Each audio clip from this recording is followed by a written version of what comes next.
Hello everyone, welcome back to my channel again. For today's video guys, I'm going to cook a stir-fry cauliflower with pork. Now I have here a local cauliflower. So ikat lang natin ng maliliit para madaling maluto. Yan, ikat lang natin. Tapos maghiwa tayo ng ating gulay, yung chili ba. Yan.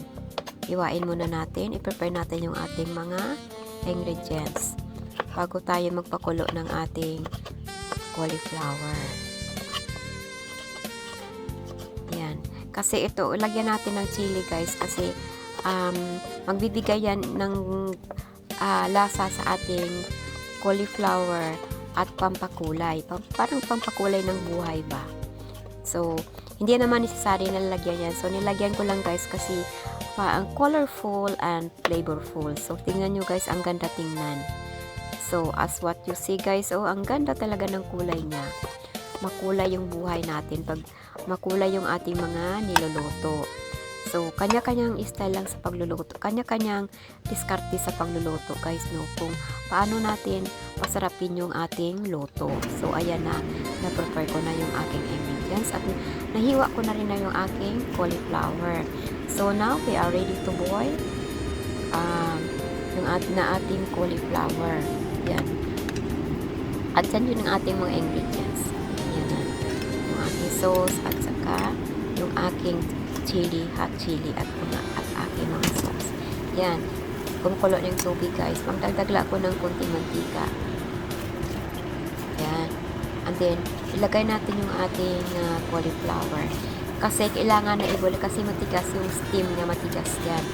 So, ganyan yung local na cauliflower. So, after 2-3 minutes, i-check natin guys kung malambot na. So, pag malambot na, pwede na natin i-drain. So, ayan na, na-drain ko na.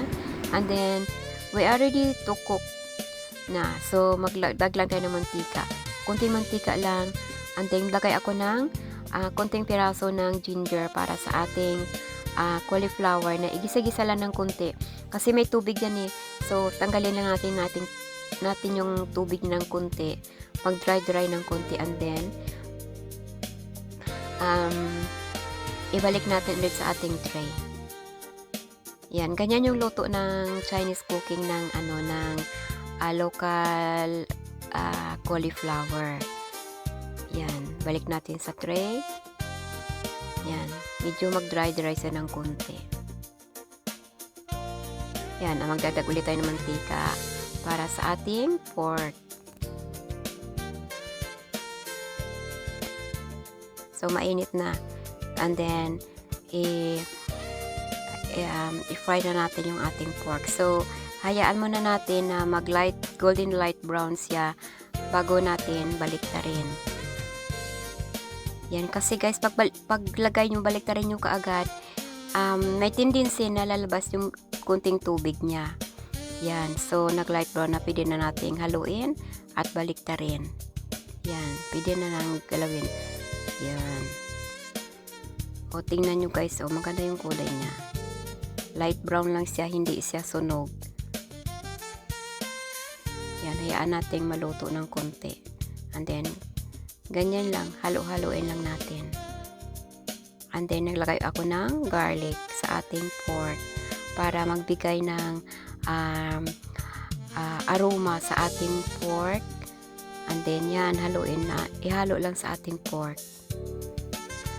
Yan, babango yan guys kasi may garlic.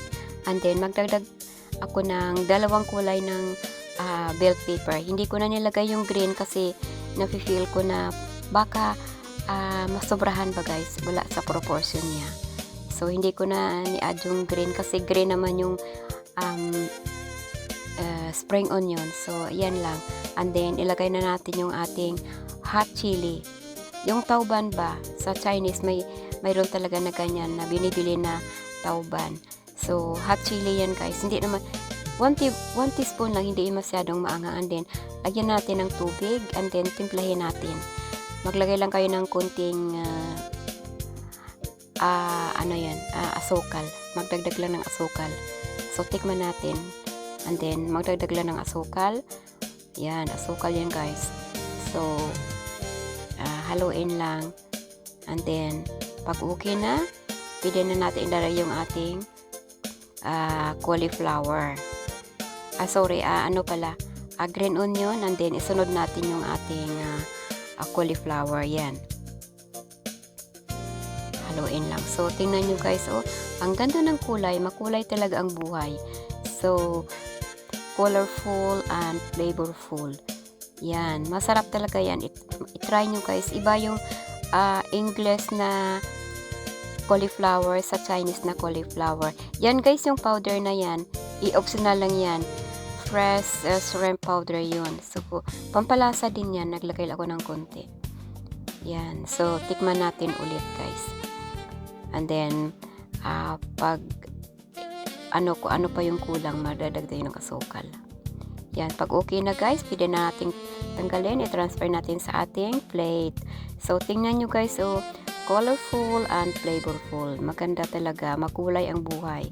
So, if you like my videos, please share to your friends and to your family. And you can add comments in my video. Thanks for watching. And see you next time.